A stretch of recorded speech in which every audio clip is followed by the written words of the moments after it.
Haleluya, mtu wa Mungu. Nimekuja na neno la Mungu siku ya leo. Neno la Mungu linasema Mungu anasikia maombi. Wako watu wanapitia challenge mbalimbali, lakini unaona kama Mungu yuko mbali. Wanaona Mungu kama wewe hawasikii.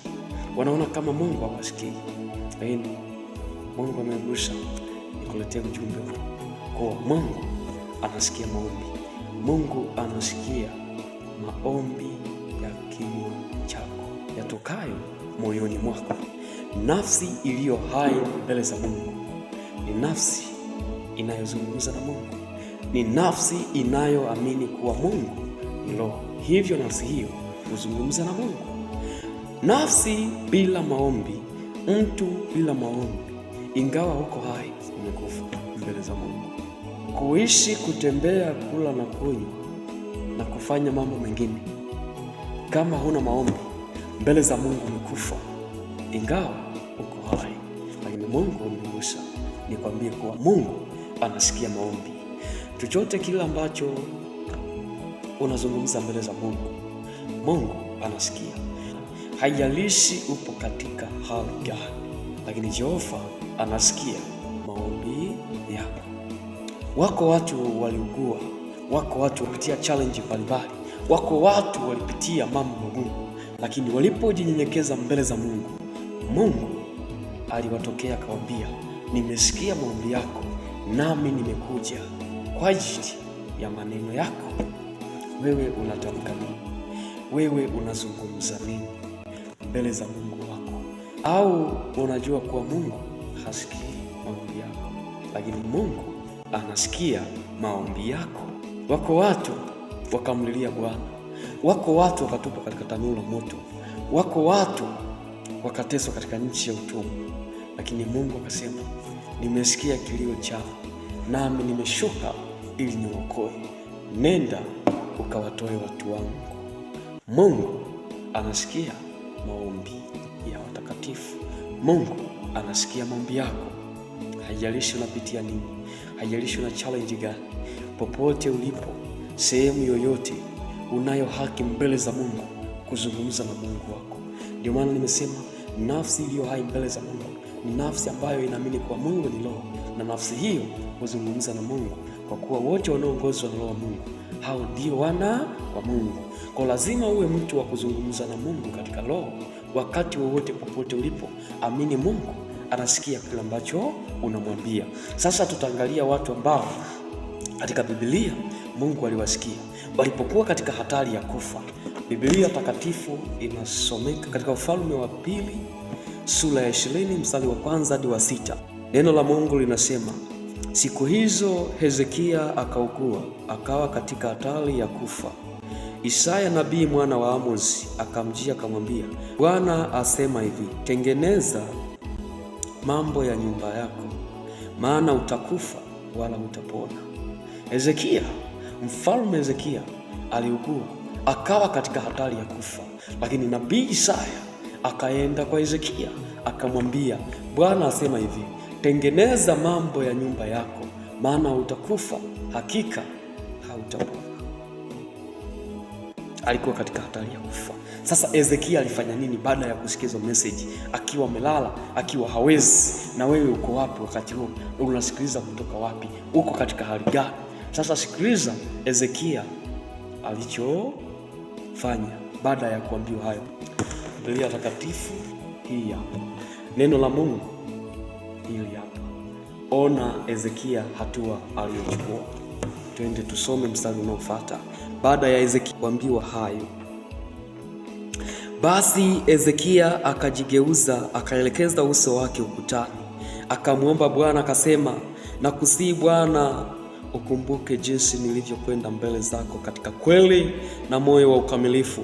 Sasa Hezekia akiwa katika hatari ya kufa, angalia sasa anapelekewa message kwamba maana utakufa, hakika utapona.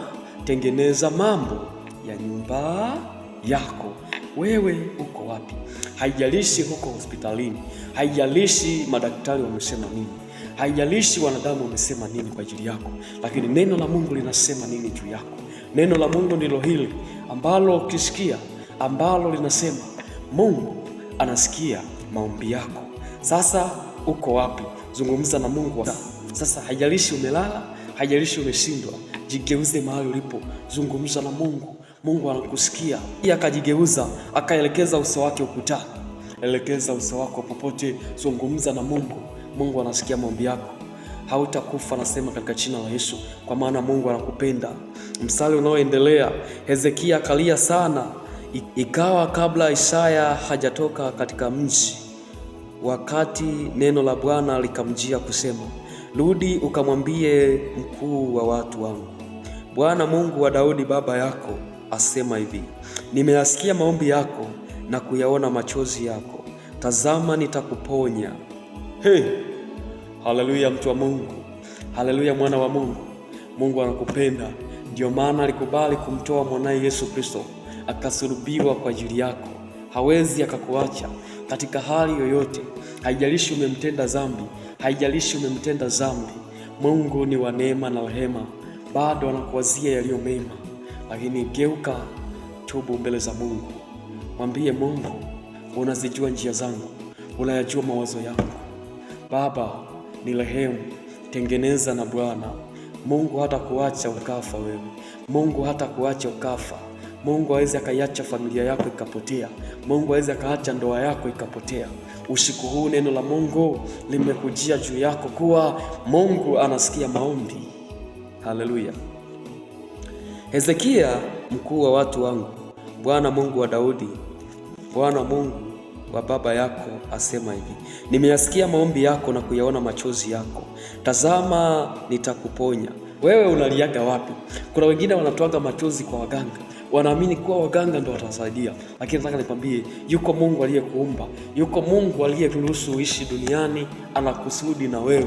Acha kulia kwa wanadamu, acha kulia kwa wanadamu, acha kujitetea kwa wanadamu. Jitetee mbele za Mungu, peleka hoja zako mbele za Mungu, zungumza na Mungu. Mungu anayeishi, Mungu aliye hai, Mungu anayekuwazia yaliyo mema. Huko nyenyekea mbele za Mungu, anasikia maombi yako. Haleluya. Mstari wa 6, tena nitazidisha siku zako kiasi cha miaka 15. Sasa mtu aliyekuwa katika hatari ya kufa, Bwana akasema, nimesikia maombi yako nami nitakuponya. Bwana akamwongezea miaka 15 ya kuishi. Sasa wewe uko wapi wakati huu? Nini huoni mbele? Unaona mauti mbele yako. Lakini neno la Bwana limekujia wakati huu kuwa Mungu anasikia maombi. Omba mbele za Mungu. Tengeneza muda wa kuzungumza na Mungu. Sali kila wakati katika roho. Biblia inasema dumuni sana katika maombi. Mkisali kila wakati katika roho, mkikesha kwa jambo hilo na kudumu katika kuombea watakatifu. Sali kila wakati. Hutakufa, bali utaishi katika mapenzi ya Mungu, bali utaishi kusudi la Mungu ambalo amekukusudia tangu misingi ya dunia kuumbwa. Kaa na Mungu vizuri. Haleluya. Bado tunaendelea kuwa Mungu anasikia maombi yako. Ukipita katika kitabu cha Mambo ya Nyakati, Mambo ya Nyakati wa pili, sura ya 7 mstari wa 12, kuna mtu hapo. Bwana akamtokea Sulemani usiku akamwambia, nimesikia ulioyaomba na mahali hapa nimejichagulia. Kwa Mungu anasikia maombi yako. Anza kuomba mbele za Mungu. Anza kuwa mtu wa maombi. Anza kuwa mtu wa maombi. Mungu hatakuacha. Mungu hatakuacha katika magonjwa. Mungu hatakuacha katika giza. Mungu hatakuacha katika mateso. Mungu hatakuacha ukaonewa katika ulimwengu huu, bali Mungu atajitukuza kupitia wewe. Bado tunaendelea. Kuna mtu anaitwa Manase, alimtenda Mungu dhambi. Inawezekana na wewe umemtenda Mungu dhambi, lakini unaona nitaendeje mbele za Mungu? Mimi ni mchafu namna hii. Mimi ni mwenye dhambi. Nitaendeje mbele za Mungu? Lakini naacha nikwambie, Mungu amejawa neema na rehema. Yeye anasikia maombi ya watu wake ambao aliwafia, aliamua kumtoa mwanae akafa. Mungu anayetuwazia yaliyo mema ni Mungu.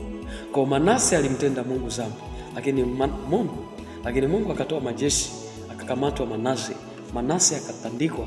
Baadaye akajua kuwa Mungu ni Mungu. Mungu ni Mungu. Sasa ukiangalia katika Mambo ya Nyakati wa pili, sura ya 33 mstari wa 12 hadi wa 13, utaona hapo Manase. Biblia inasema mstari wa 12, hata alipokuwa katika tabu akamsihi Bwana Mungu wake, akajinyenyekeza sana mbele za Mungu wa baba zake, akamwomba naye akamtakabali, akayasikia maombi yake, akamrudisha tena Yerusalemu katika ufalme wake. Ndipo Manase akajua ya kwamba Bwana ndiye Mungu. Manase akajua, alijinyenyekeza mbele za Mungu. Nyenyekea mbele za Mungu, acha mambo mengine, jinyenyekeze mbele za Mungu. Hana alikuwa anachekwa, hakuwa na mtoto, lakini alipoamua kumimina moyo wake mbele za Bwana, Mungu alisikia maombi yake na akampa kila ambacho ilikuwa tamanio la moyo wake. Wewe unatamani Mungu afanye nini? Basi nenda mbele za Mungu, zungumza na Mungu, sema na Mungu. Mungu anasikia maombi yako. Mungu ni mwaminifu, amejawa neema, amejawa uweza, amejawa nguvu. Danieli alipokuwa katika hali fulani, lakini malaika wa Bwana akamtokea kumwambia, usiogope, maana tangu siku ile ya kwanza ulipotia moyo wako ufahamu na kujinyenyekeza mbele za Mungu wako, maneno yako yalisikiwa, nami nimekuja kwa ajili ya maneno yako. Kwa mtu mwenye ufahamu mbele za Mungu ni mtu anayenyenyekea mbele za Mungu. Huyo ndiye mtu ambaye Mungu anampenda, mtu mwenye moyo uliopondeka, mtu anayeshuka mbele za Mungu, mtu hana muda wa kulalamika kwa wanadamu, hana muda wa kwenda kwa waganga, kulia kwa waganga. Machozi yake mtu ambaye ana ufahamu wa kiroho ni lazima azungumze na Mungu. Katika challenge zote zungumza na Mungu, zungumza na Mungu. Kama vile hakuona mahali pengine kuzungumza na waganga, aliona madhabahuni ndipo mahali ambapo anaweza kuzungumza na Mungu. Madhabahuni ndipo mahali ambapo atazungumza na Mungu. Na mimi acha nikwambie, ndani yako kukawe na madhabahu ambayo itakuwa connected na Mungu, ambako ndani yako Roho Mtakatifu atakusukuma kuzungumza na Mungu kila wakati kupitia jina la Yesu Kristo wa Nazareti, katika jina la Yesu Kristo. Nami naomba kwa ajili yako wakati huu, Mungu aliyejawa neema na rehema, neno lako Bwana limefika kwa watu wako. Umesema Bwana, watu wako niwaambie kuwa wewe ni Mungu unayesikia maombi. Baba, tunakuja mbele zako. Uliyasikia maombi ya Hana, ukampa mtoto. Bwana, kuna watu wengine wanahitaji watoto. Jehova, shetani asijitukuze juu yao, bali Bwana jitukuze juu ya watu wako. Jina la mwanao Yesu Kristo. Tazama, wengine ni wagonjwa Bwana, wameungana nami katika maombi haya. Jehova, wamenyenyekea mbele zako Bwana, watazame kupitia jina la mwanao Yesu Kristo. Wewe ni Mungu usikiaye maombi, wewe ni Mungu usikiaye maombi yetu. Umejawa neema na rehema, umejawa neema na rehema. Bwana, Manase alikutenda dhambi, lakini Jehova uliamua kumsamehe, uliamua kumrejesha, uliamua Bwana kumtetea, uliamua Bwana kumrehemu, uliamua Bwana kumtengeneza, naye akajua kuwa wewe ndiwe Mungu. Bwana, usiwaache watu wako. Wewe ni mwaminifu na wa haki. Tunaliamini jina lako. Asante kwa neema yako, asante kwa upendo wako Jehova. Amen.